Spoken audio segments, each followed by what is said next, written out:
does this. He makes me cry right before I gotta talk. I get all choked up. It was really interesting. You may have noticed this, that as he stood up here and started to sing that song, the sun hit the curtains and suddenly the light was there. And it just felt so spot on with what the topic was. So today, Jan and myself are going to be sharing the talk. We have a new monthly theme. The theme for November is the mundane, the sacred, and the profane. Oh my. And meanwhile, we have to do the mundane. Yeah. I was like, wow, I really would have liked the profane. That's like my favorite. So today's topic is the mundane sigh. But actually, as I looked at the topic, it made a lot of sense for me to speak on this because I was one of those people for a really long time that kept waiting for some big thing to come along that I would finally be happy, right? So it was always waiting for whatever that was going to be. If I lose X number of pounds, I get a new job, I get a promotion, new boyfriend, new this, new that. Then and only then will I be really excited about my life and embrace the happiness that is here. And at the same time, while I was doing that, I was reading all of the spiritual greats, both ancient and modern, who are all saying that the happiness, the connection, the love, the joy, everything that we're looking for is actually here, and it's actually within each of us. And I kept thinking, but is it really? Is that really the truth? Because I kept delaying my own good. And it's interesting, I have some young friends, and my young friends are always looking for something really exciting to entertain them. So when I make plans with young friends, they're like, okay, so we're gonna go axe throwing, and then we're gonna go to an escape room, and then we're gonna go for cocktails at this one place, and then we're gonna have dinner over here, and I'm like, how about we just get together and talk? How about we just like all make a dish and meet up at somebody's house? And for a while I thought it was an age thing, but it's not. It's just a representation of the changes that have happened within me, that something has clicked in and I'm not waiting for the holidays, the vacations, Christmas to come for me to be excited about life, because I experience great joy and great satisfaction very much in the mundane. In metaphysics and manifesting, we are looking to create something on the small level that will then create that dimension in the larger level. We work on the level of the microcosm so that it shows up in the macrocosm, right? So we do things like affirmations. Affirmations, we are affirming in the present tense that we feel the way that we want to feel and that life looks the way that we want it to look. Visualization. We place ourselves into a future time and space, but we're doing it in the here and now, so that then we can walk into and have that show up in form. So it shows up in the relationships and the circumstances of our lives. And yet, us doing that is enabling us to work with what is often the mundane of our everyday experiences. The magic really is here. It's not just in our imagination, it's in the tiny little blessings that show up along the way. You know, when I worked in social services, I was always waiting until the next holiday. Oh God, I can't wait till Columbus Day. That was always like a nice freebie, right? In the middle of October, you know?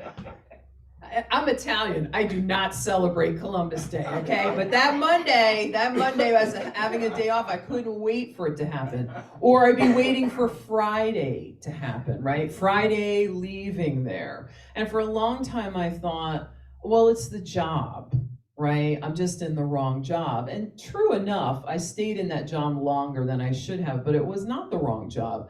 It crafted many skill sets within me that I use in my coaching business and the work that I do with people, it gave me a big set of skills that I'm really grateful that I was able to have. What needed to change was my mindset about it.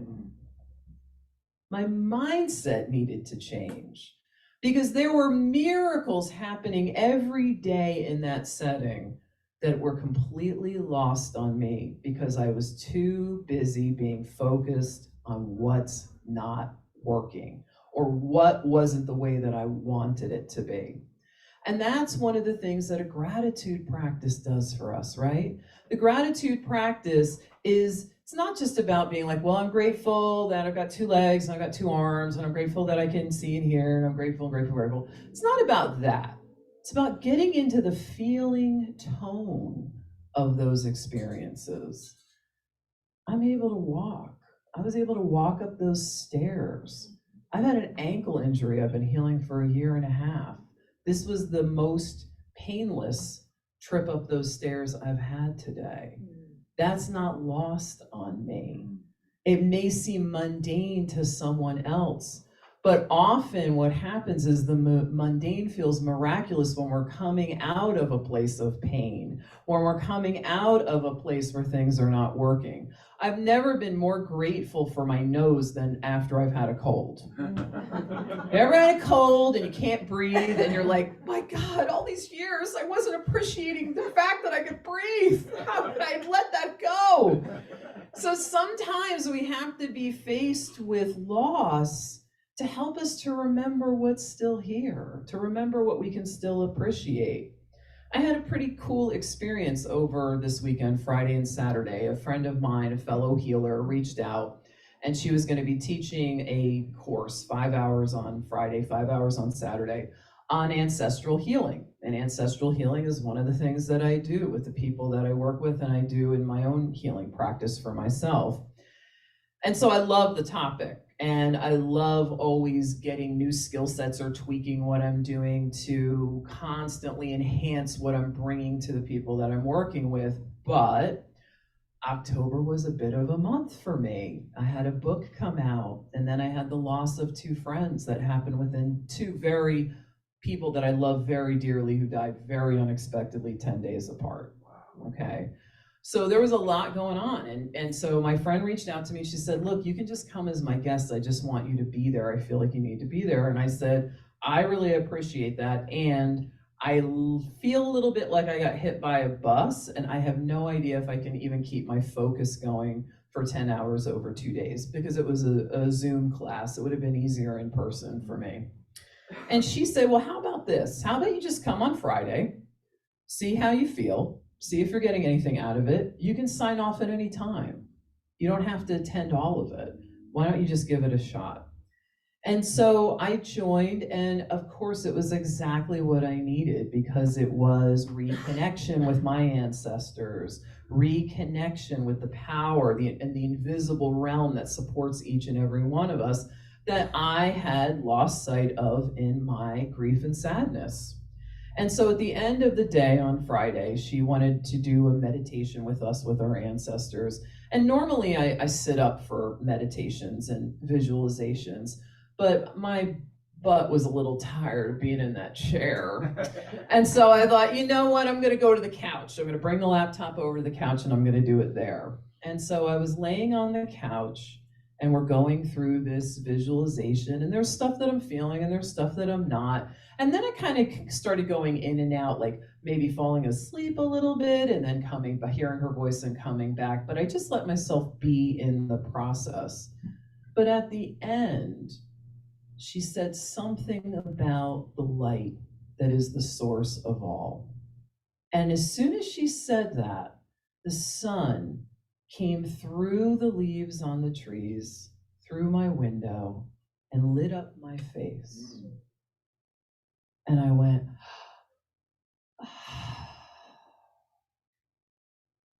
a moment that could be missed in the blink of an eye, where I remembered that the light is still here. The windows and the curtains in that room are mostly closed. There's only about an opening this big. It had to come in at this one particular angle. The sun had to be going down, move, the clouds had to move, it had to go through the trees and through the window to reach me only in the spot where I was in that moment. That's the miracles that are happening within the mundane. And so, what I want to share with all of you is slow down. Slow down. Get off of your phones. I'm saying this to myself as much as I'm saying it to all of you. I'm on the phone all the time. But when we're doing that, we're missing the life that is happening all around us. And if we keep looking for the birthday parties and the vacations and the plane trips, as soon as we're doing that, we are emphasizing waiting instead of emphasizing being in the moment. That's why the affirmations are in the present tense. It's not, I am going to be happy when I go on vacation in February. I am happy now. We're affirming it now. And if we're affirming waiting and delaying for our joy and happiness for the parades, you're only going to continue to increase the energy of waiting and longing and not having your desires met. So when we can slow down long enough and be present in this moment, the miracles are all around us. It's in the leaf that blows across your boot as you're walking on the sidewalk. It was on my trip up here today where it was very, very cloudy. And you know those moments where the sun cuts through and there's those rays that are beaming through the clouds? Well, the clouds had little slits in them. So in all directions, these beams of light were shining through the dark clouds. And if I hadn't been looking, I would have missed it all. So the mundane and being able to feel the joy in it, it really absolutely is possible. And when we stay in the present moment, then we get to catch all of those miracles that are unfolding each and every day for us both.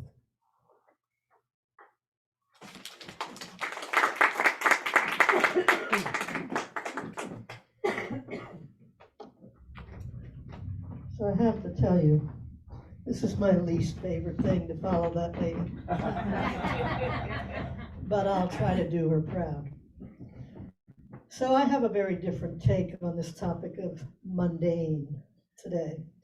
So I'm going to share with you a story of my family. Mundane, everyday, workaday, ordinary, and extraordinary.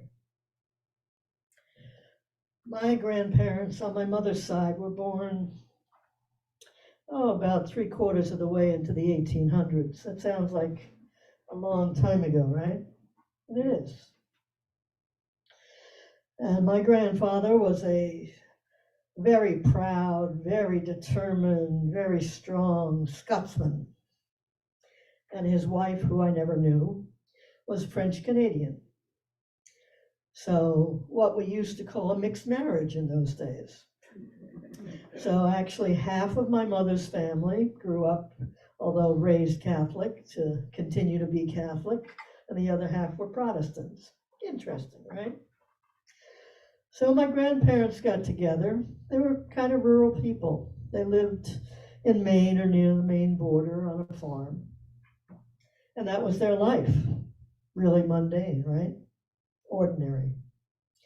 Well, they were together as a married couple for about 10 years, had no children. And they decided to adopt. So my Uncle Clifford came into the picture. And then, don't you know, they had 4 more. All of a sudden, and not atypical, my grandmother was able to conceive, and they had 4 more children. One of them, their youngest, was my favorite. And my dear aunt went on to have 5 children. She married a fellow who, at the time, World War II, was an airplane pilot. And during the war, he was shot down over one of those islands in the South Pacific. And our former enemy, the Japanese, decided to look for him. Well, he did not get captured. And how he didn't get captured was that he submersed himself in a body of water and breathed through a reed for about 2 weeks, was the story I heard. Well, he came back from the service, and this was long before we coined that term, post-traumatic stress. He had a nervous breakdown. Not a surprise, right? So at the time, they were living in Lowell, Massachusetts, which is a small city. And for his sake and for everybody's sake, they moved to Western Mass, and they grew their family there. Well, they had already had 3 children at this point. And what wasn't very commonly known in those days, the Rh negative factor. So they had another child when they moved to Western Mass, only the doctor there did not know or did not pay attention to the fact that they needed intervention.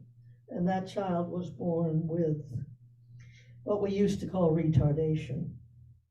And literally, I think they told us at the time, he would never be able to function beyond an 18-month-old. Well, Jack lived to be in his 60s, but because he lived through that period where people were abused in residential care, he was at home for a long time. And my cousin, who I'm very close to, took care of him, helping her mother out as she does. But then my aunt had a couple of strokes, and they decided they had to put him in a facility because they really kind of blamed the care that he needed. And this was about the time that all the publicity showed up about Willowbrook. Well, my cousin was in one of those facilities. And my dear cousin, that I'm close to, and I'll tell you a little bit more about her, who helped with his care, started advocating for him, started developing an advocacy network, Mundane, everyday, ordinary, and extraordinary. And because of her efforts there, they were able to get him into group homes. And even though there were problems there because he got beat up a couple of times, unfortunately, sometimes the care in those homes is not much better than the care in the residential facilities. But he grew up to have a decent life, and I don't know, what is the functioning of an 18-month-old? Jack always had the best smile in the room. So this is an ordinary family who's done extraordinary things. Simple, ordinary, everyday things, but loving things. And now my dear cousin is doing what she can to take care of her youngest brother, who about a year ago, in fact, a year ago this past week, had a massive stroke. He had been doing the ordinary, separated from his wife, going back and forth to get his kids every single weekend, from North Carolina to Kentucky and back again.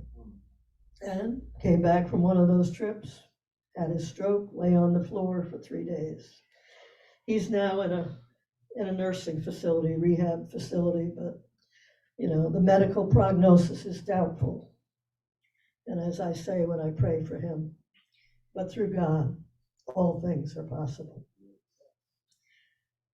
So I hope that you have been able to take from my little story the mundane, the everyday things that happen in people's lives, and the extraordinary things, oh my, that happen in people's lives. Thank you.